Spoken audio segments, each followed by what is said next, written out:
Nestled in the Connecticut River Valley of western Massachusetts is the small city of Northampton, founded 350 years ago in 1654.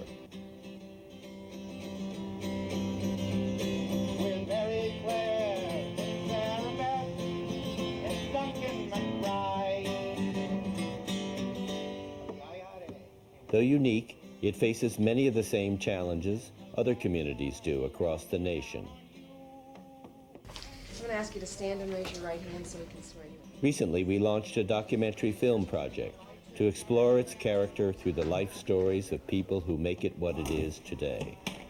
Oh, what a fancy. They too small up here. Hi, Harry, how are you? How's lasagna?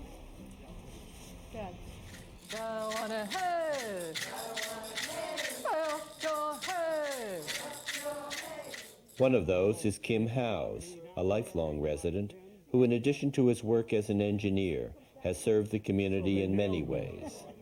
They said, "Where is your pin?" And I said, "Oh, I forgot, it's on my pajamas." So you know what I did? You put it on your pajamas.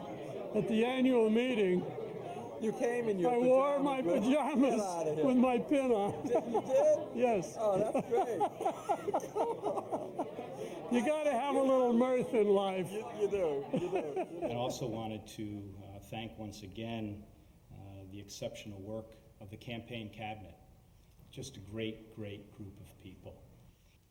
Kim Howes, Kim and I go way back, and appreciated your guidance for me and for all of us on the campaign too, Kim. Thank you.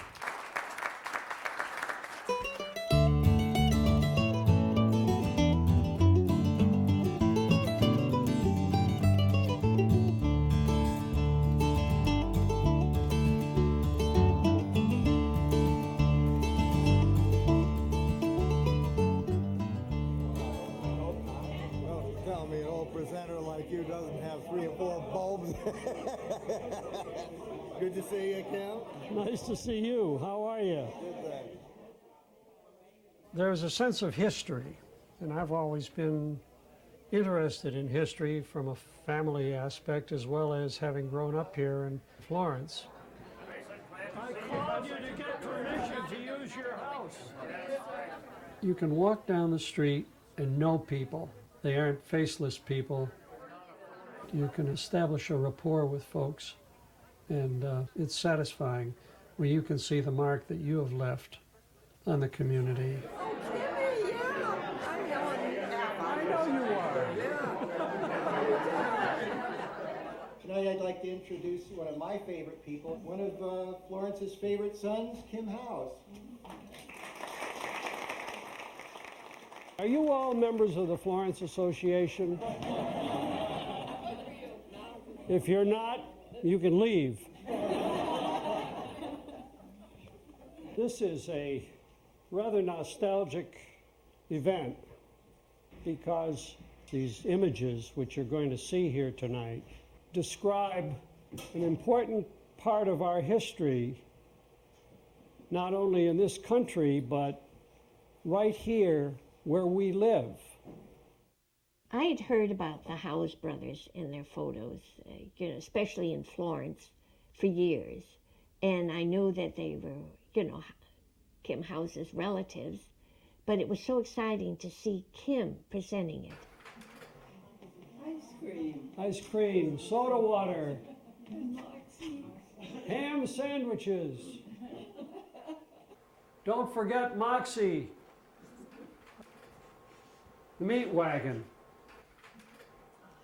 and the water wagon. Stop and Shop. You'll notice how raw the countryside looked. They cleared the land and built houses and developed. And some of us can remember when the ice wagon came by and we'd run out and get a sliver of ice to suck on in warm weather. Boy, oh boy, am I that old? My earliest memory was as a baby being held in my mother's lap on the porch on North Maple Street, and my mother singing to me. This is the home I grew up in. And down the street is the center of Florence, and I used to walk back and forth down the street, going to school. Everywhere you went, you walked. We were the North Maple Street gang, and there was the Lake Street gang. The whole society tended to be self-governing.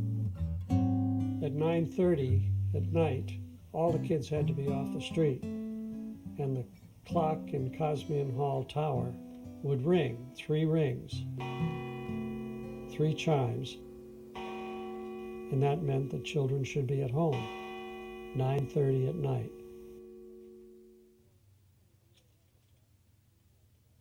In going through some of the old artifacts and things like that, I came upon this old album of photographs. Hadn't ever seen it before. As I opened the first page was this picture of my great-grandfather, George, and his wife, Mary, and their 5 sons and 2 daughters. Taller than Aunt Lizzie. That's a and great... Aunt Filey was the warm, loving one. She was. And Aunt Lizzie was the sort of a proper one who was trying to teach us good manners and stuff. She was a pain in the butt. The family residence, as it was, and as I remember it. In summertime, warmer weather, we were up there all the time, set up on a little knob.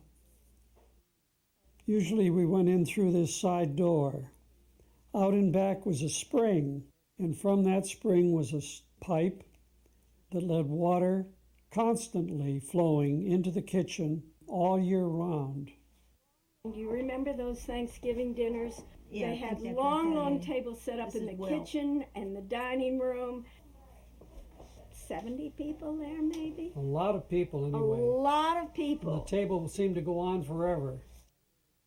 And the men would gather off to the side, and you got a clue that maybe they were telling a little joke here or there.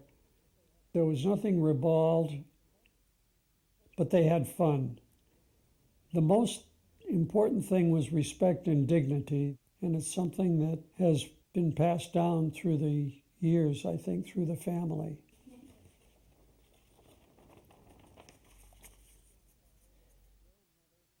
This is my grandfather and grandmother and their 3 little children up in Ashfield. They'd gone up there from Florence. My grandfather had a great sense of humor.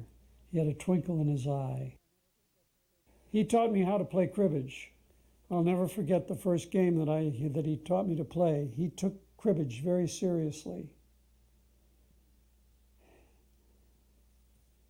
And I beat him. The oldest, my grandfather, Walter, and George. Those were the 3 photographers. That little farm that they had just wouldn't support all 5 sons, so they had to go out on the road, staying in rooming houses, primarily in towns up and down the Connecticut River Valley. They knocked on doors, 3 for $1. You want to have your picture taken? And you know what? There were a lot of takers because most people had never had their pictures taken.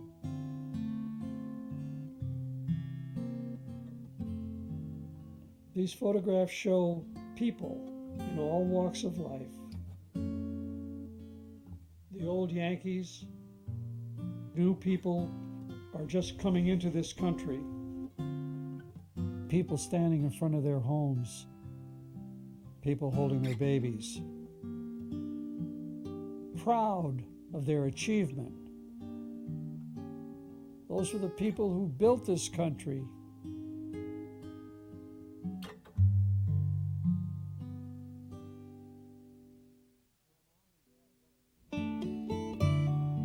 My mom and dad loved each other very much. They had quite a romance. And those were difficult times because the Great Depression set in. And the Depression was tough. My grandfather's residence in barns and trucks, and it all went down the tube. And I remember the day of the auction, when everything got auctioned off at a pittance. I was sick at heart because there was a place where we had played and we were familiar. My grandfather worked, my dad worked, and it all went right down the tube. And it wasn't just us, it was most everyone, it was everywhere. People have no idea the gravity and the depths of that depression.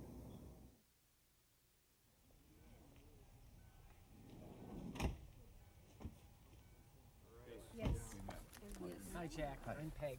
Peg, nice to meet you. Nice to meet you. Hey, Bray. And Curran. Yeah, Hello. nice to meet you. In early October, we brought my brother's ashes from Houston up here to Florence to place them in the family plot, along with the remains of his father and his mother, his grandfather and his grandmother, so that they could be together. If your name is Ann, you can sit down.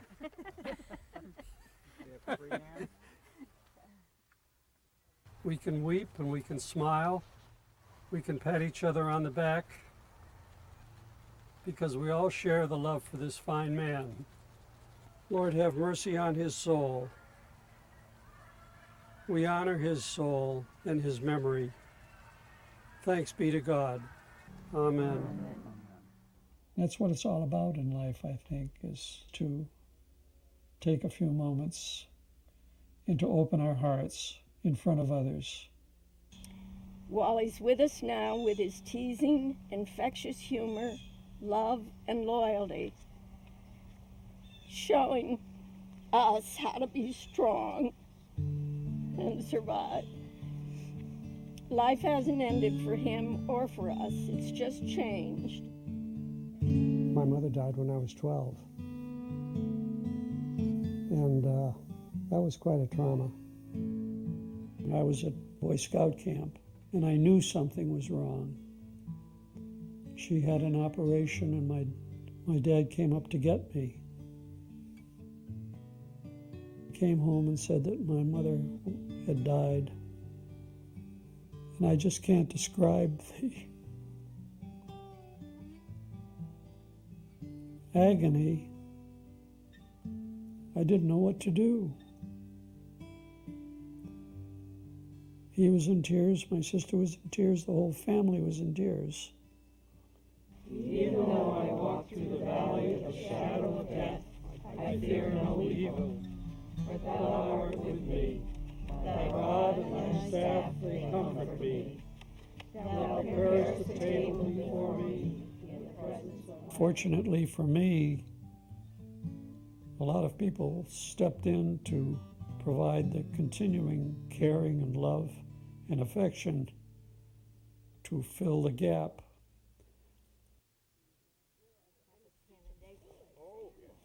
Thank you, Paul. I love you. My dad and I were very close. We fished a great deal together. On my birthday, I could choose wherever we wanted to go fishing. We'd get up and have breakfast. We would get up to the little place where we pull off the road. And, well, I'm going to go up the stream. Why don't you go down the stream? We didn't fish hand in hand or close to each other. And then we'd get back after lunch, and, well, how did you do? Yes. I knew I was coming of age when I used to be able to match him.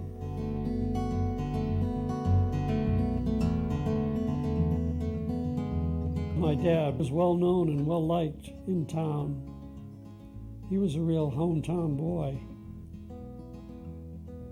He was president of Kiwanis, and he was superintendent of public works. He was a real patriot, the one who fought in World War I. He always led the parade here in Florence.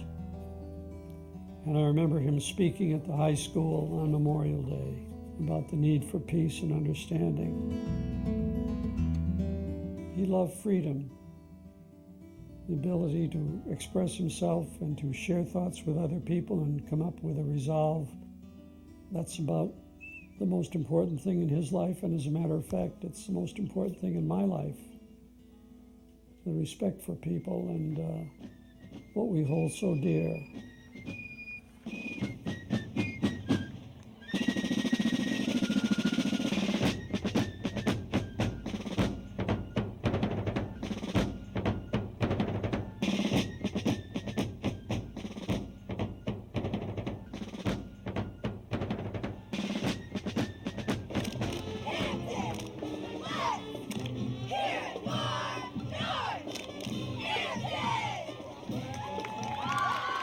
It shows the order, the bands, there's various... Especially color-coded?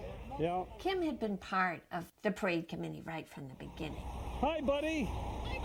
Not just the organization of it, but the fundraising for it and the sponsorships all along the way. All the planning that went into it, all the hundreds and hundreds of people that were involved, thousands of people, to put on a parade that would warm the hearts of all the citizens. That's a Kim House philosophy, to be very inclusive, that this community belongs to all the people that live here. Such a great job getting the thing organized. Well, it's just so thrilling to see it all come together because we have worried, haven't we, Kim? I haven't worried a bit. I have worried. I have worried. There's a little liquid sunshine. Don't you know it? The mummers still going to go or what? They're here.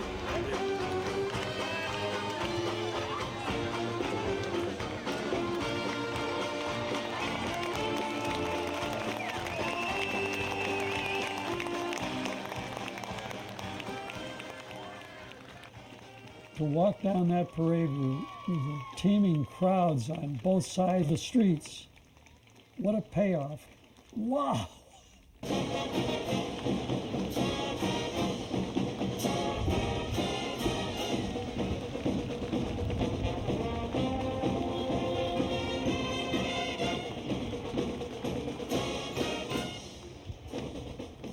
That day, it was very exciting.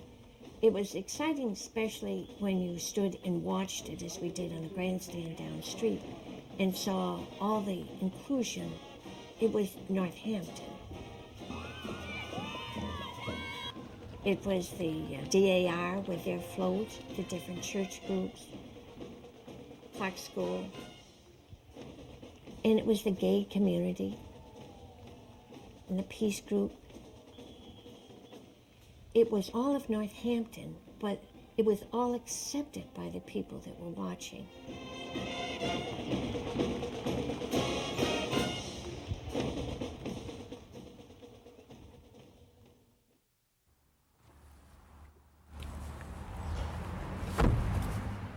Right now, we're in the midst of a United Way campaign, and I'm on about every committee there is to be a member of. And these are difficult times right now. We all really believe in what we're doing, which is a great thing, you know? And sometimes we forget that other people have not yet been convinced. Now, this is probably year 5. I've tried on some of these folks to move them off the mark. Right. They're not moving. What you're trying to really do here, and I think everybody has to do it in their own style, is, asking somebody to be charitable.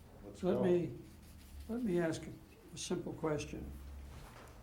What is a suggested statement for someone who hasn't given at all, or we have no record of them having given in the past?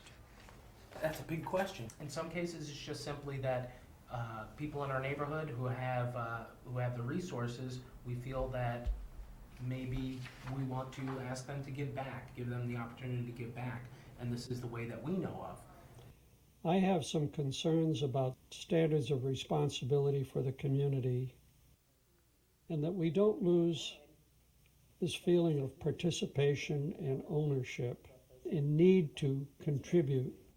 Yeah, but these are people who should have been giving but haven't given. Well, how do we reach them? That's the point. The guy with the biggest house in town is right here. And he should be ashamed of himself. I wish that everyone could have the feeling of satisfaction for having helped and created and put a little of themselves in the community.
Losing a parent, a loving parent at a young age, I realize how important love is in a child's life. I'm silly. I'm not silly, I'm Santa Claus. Okay, let's see if there are some presents here. What a feeling it is to help someone and have them say thank you. Or they don't even have to say thank you, you just see the joy in their lives. My Destiny, you're such a pretty girl. You're welcome, I love you. Here you go. It isn't something you have to do, it's something that you want to do because it brings you all together. Gee, I could get a little teary about all of this. Obviously, it must have been passed down to me from my dad, my mother, from family tradition. You're a beautiful little girl. I wish that we could translate that joy to folks. It's the joy of giving that is so powerful.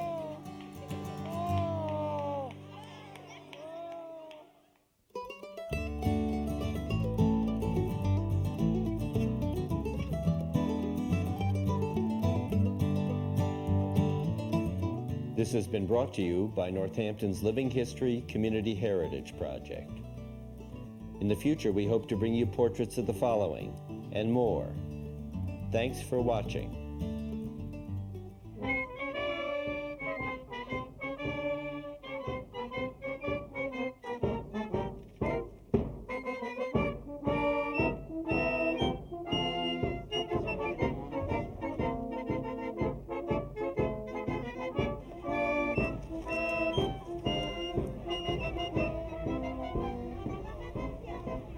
Sojourner's House is next. It's from here in 1850 that she launches her national career. She was a local speaker, but here she picked up the abolitionist theme and the women's rights theme and, could do it like no one else. Welcome to Northampton Celebration and Dedication. What I'm going to do now is make sure that our young people hear us carefully, because what we're about to do will be recognized for a couple of generations.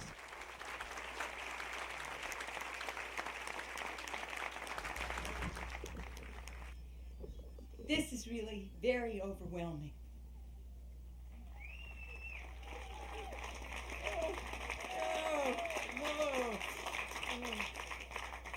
We want to thank the community for the countless ways you were involved in and supported the long process of erecting the statue to Sojourner Truth. Sojourner's vision and strength and wisdom and faith inspired us all to create this memorial statue. But the story of how we all did it, all of you, over the last 9 years, is also an inspiring story. The important message that I'm to convey is that this community built this statue, that we did it.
Oh, what a fancy.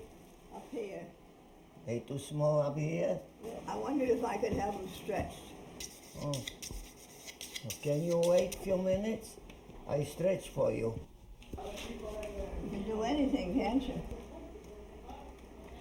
Sometime. I didn't fix those shoes for a while. See that, try it. Finally, I find the right way because Sit down over here. I don't want you to fall. That feels good. Well, see? I don't want to stretch too much because you'll be complaining. They fall on your feet. Come on. Holy smokes. Go. I call him adopted son. Thank you. What I'll do without you. A lot of things. A lot of people ask me, this is your son? No, I says I adopt him. Excuse me, let me, don't take my job away. Somebody here? Oh, sauerkraut. I promised sauerkraut, I promised it. Danke. You're most welcome. Okay, got shoes. I see this man walk in. He come very slow to the car. Hi, how are you? To me. Wise guy. How much you charge for that soles and nails? I used to do this. Right away, I know it. You know, when he say, I used to do it, right away I do it. All right. You want to do it again? Oh, yeah. I don't know. I'm too old. I don't know if I can do it again. Of course you can do it. What do you mean too old? Never too old for nothing. This the key was the key of the door, right? I took the key, I gave him the key, and I told him, this is yours. Tomorrow morning, if you feel you got the key, open the door.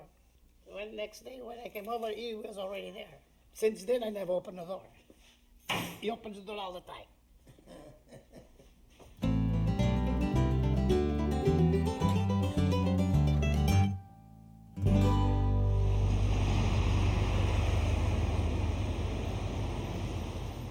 Bill, I mean, since the 13th of last month, I've had to pay out over $1,300 in court. And I know you don't realize this, but this is exactly what she said she was going to do. She's going to make it impossible for me to survive, too. All right. Let's not argue anymore, okay? Because, the point is, I'm going to tell you what's due, and then you're going to pay it. See, because we're not on the same line all the time. So, but the point is, I can't excuse it. The judge is the only one that's going to say, you did enough to cause you not to go to jail, okay? Judge, I got one off of Judge Wilson's list. Atkins Drew. Is ready to Yep. be heard? Would you like to hear it? Okay. Okay. She wants to know if she can file an emergency modification. Okay, just with giving me that information, I have to tell you, you have to talk to one of the assistant registrars. I can bring you up the other end, and then you can... Okay. We may or may not settle it. We may or may not come up with some agreements. Custody hopefully will come off the table so that we can all limit the amount of time that we're spending. Visitation should come off the table. Holiday schedule come off the table. Then you're down to money. Money is what breaks marriages, and money what causes, divorce trials to happen. Well, right, because 50-50 doesn't work if we have custody, because then we're only getting her every other weekend, and that's not good enough. I understand. Okay. All right. There are many issues that divorcing couples need to talk about. Basically, here are the issues. Children, real estate. Do you own any real estate together? You need to I was going to give her the house. You don't want it. separate, and then If I brought the pictures today, you'd take one look at what it looked like and what it looks like now. Yeah, I wanted after I left my child with you, and you let her throw bocce balls through the ceiling. listen. I don't think this is helpful. Sometimes you'll be able to get along better, and sometimes you will be able to hardly speak to each other. It looks like you folks are here for a hearing on your divorce this morning. So I'm going to ask you to stand and raise your right hand so we can swear you in, please. Do you swear to tell the truth, the whole truth, and nothing but the truth, so help you God? I do. You've signed this agreement. Have you done that voluntarily? Yes. Was there any pressure on either one of you from any source to sign this agreement? No. Have you read it? Yes. Yes. Do you understand it? Yes. Are the provisions in this agreement provisions you can accept and live with for the future? Yes. Is there any request for a change of name? No. No? Okay. Anything further from either one of you? Do you both believe that the marriage remains irretrievably broken down as of today? Yes, they are. Yes. Yes. Based on what you've told me and the changes that you've made in the agreement, I will grant the divorce for irretrievable breakdown, and I will approve your agreement.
The hammock is a symbol of this being my home.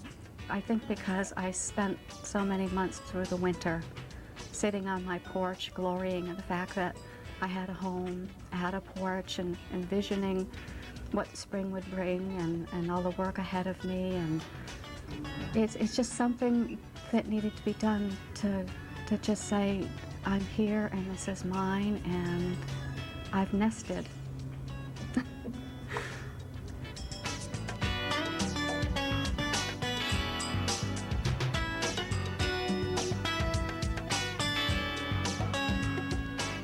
I never in a million years thought that I would be a homeowner. Every time I walk through that door, I get a sense of, wow, you know, this key belongs to me. I'm not turning it back in, you know. It's a wonderful feeling. It's something that if there's words that exist, I don't know them to explain it. I actually grew up at the end of this street. So you talk about a double blessing here. It's like I've completed my circle. My son's life has changed because we were living in a very large apartment complex prior to becoming Habitat homeowners. And I was always saying to him, you can't go outside after dark. You know, you can't go play at another building where I can't see you. His life has changed because he has none of that now. He respects the privacy that we have, and he also knows that this will be his one day. Pioneer Valley Habitat for Humanity came to be in the late 1980s when a number of people recognized that home ownership simply wasn't an option for many of the people who lived in the valley. Many of those families had grown up here, had connections here, had jobs here, wanted to stay here, but they were simply excluded from the home ownership market. And the founders, the original founders of the affiliate, came together, looked at the Habitat model, which really creates an opportunity for very low-income families to become homeowners in housing markets that they would never be able to otherwise. And so I rushed over to this dwelling. I didn't know it was going to be this house. It was winter time and there were no walls. It was just like you could look right inside. And I said, well, here's my rent receipt, because they had just had a meeting. And they said, well, we're going to have another meeting tonight and we'll let you know what happened. And a few days later, they called me up and said, you have been chosen as the Habitat family. We just laughed and laughed and laughed. We just said, oh. And we're still pinching ourselves. Also, owning a home has relieved some of the pressure that I've known living in subsidized housing. You never knew from one day to the next whether or not you were going to have subsidized housing, whether or not that would be taken from you because the government no longer found it a viable grant or anything, or if the complex that you were living in was no longer going to allow it. It has taken the fear of homelessness from me and from my sons, and it has given us a place that we can feel safe and secure and sheltered. And hopefully we'll never have to know that fear again. It's comforting to know that I'm going to be here as long as I want to be here. For the rest of our lives, all of us. And we live in a great neighborhood, and we couldn't ask for anything any better than where we are right now. We love it. We can nail this door off. Habitat requires that each partner family contribute their own sweat equity to the construction of the home. What sweat equity is actually the work, the labor of the partner family at the construction site. This project has been a delight because both Tom and Hoy and Chum Nung have been here almost every weekend. That really energizes the project. It makes people feel like they're doing something for owners who, one, are appreciative, two, who are involved in the project, and three, it's great to have the volunteers meet the people who are going to benefit from their labor. I think it really energizes and motivates people, and it's been a real joy because these partner families have been highly visible and great to work with. We put the pipe, I think the heat pipe, we connect that, and then I use the saw and, to saw the hole. It's very tough. The first time I used that saw, it's very strong and kind of hard to make. It's very hard, and then I make a hole. And then also, Hoy and I put the heat pipe, and then we connect it and we screw it in and we wrap it with aluminum foil, connect it and put from downstairs to upstairs. It was tough, but we enjoy it. You learn a lot. As maintenance needs to be done, they were there through the whole process. They know what's behind the sheetrock. They know what went into the plumbing and the electric, and I think it'll give them, make them more competent homeowners.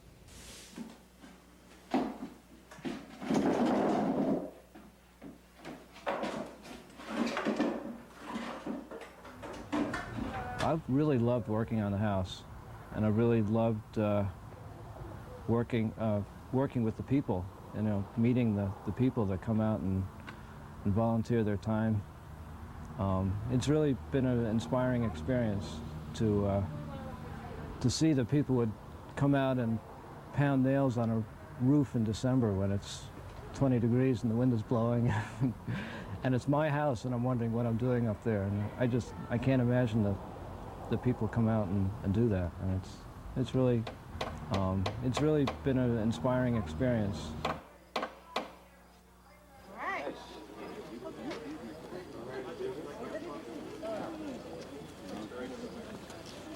It was key for us to say to our congregations, we don't want to just write a check. We also want to be involved with the labor.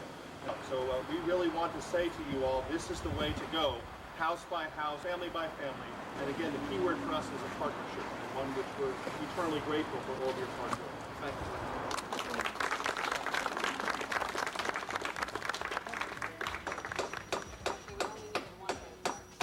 you. It's the most wonderful thing to wake up and know you own something.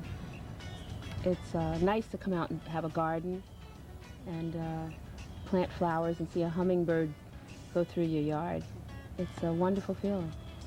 I'm still pinching myself.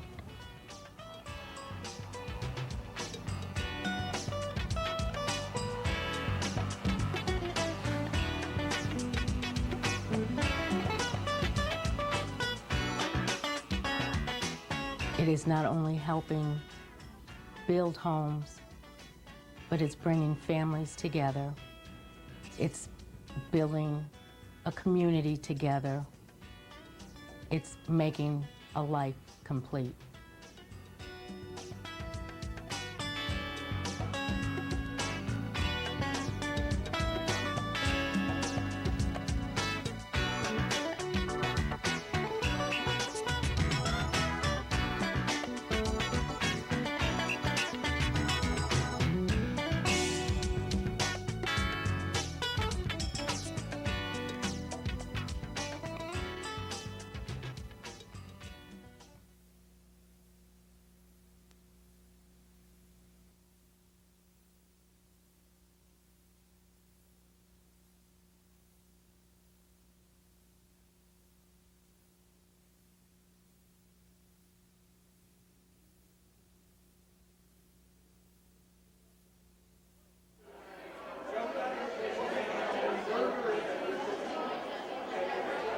Well, it's about menstruation, and it's called limited edition, and it represents how many periods a woman has in a lifetime, which is 456, and there's approximately 2.5 ounces of blood in each bag, which is kind of the amount that a woman will have each month. It's about making something that people think of as gross or not that tasteful into something that's really beautiful. And the way the bags hang in the space makes people suspend their ideas about menstruation and see it as a beautiful thing, and then are able to bring it back to what the subject matter is.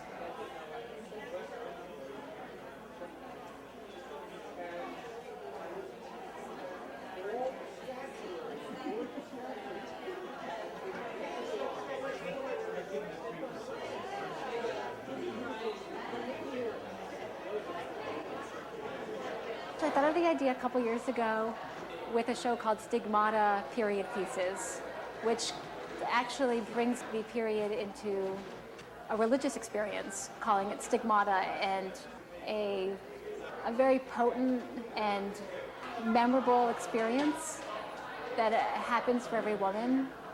So I was thinking of it more in a religious context in the beginning, and then it kind of emerged into thinking of it mathematically and showing data in a three-dimensional form, showing men and women what the woman experience is.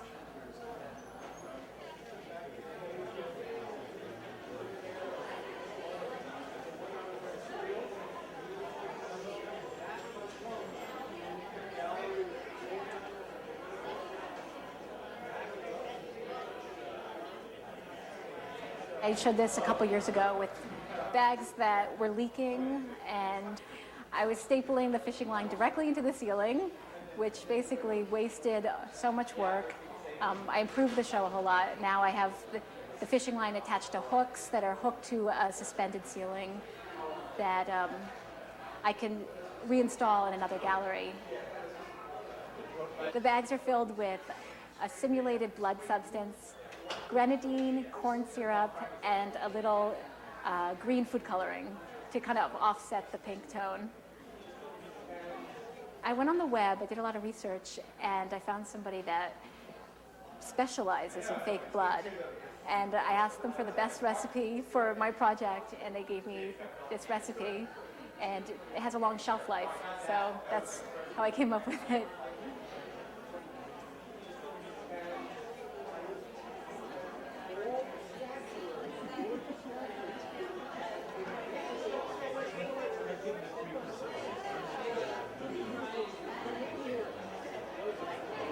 I like to think of new ideas that people haven't thought of, or putting old ideas in a new context.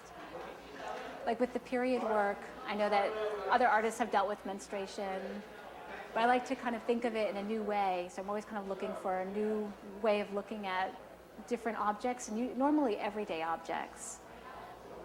I consider this piece to be installation.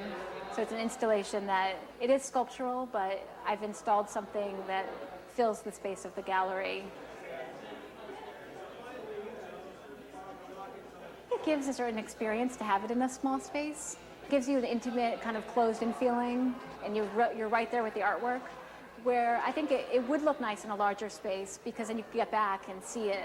So I think different spaces would work well. It would give it a different effect.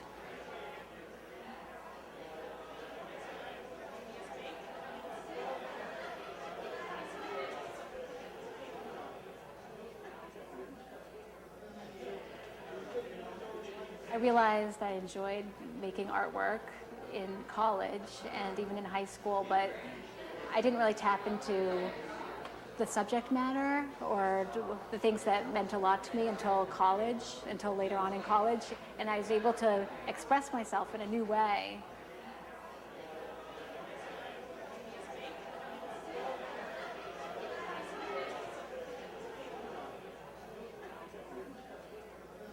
I like to do all types of work. I did a show with hair in the past where it was hair behind glass, photographs of hair, installation, hair coming out of pipes. So I like to take a subject and to come at it on all angles in all different range of media.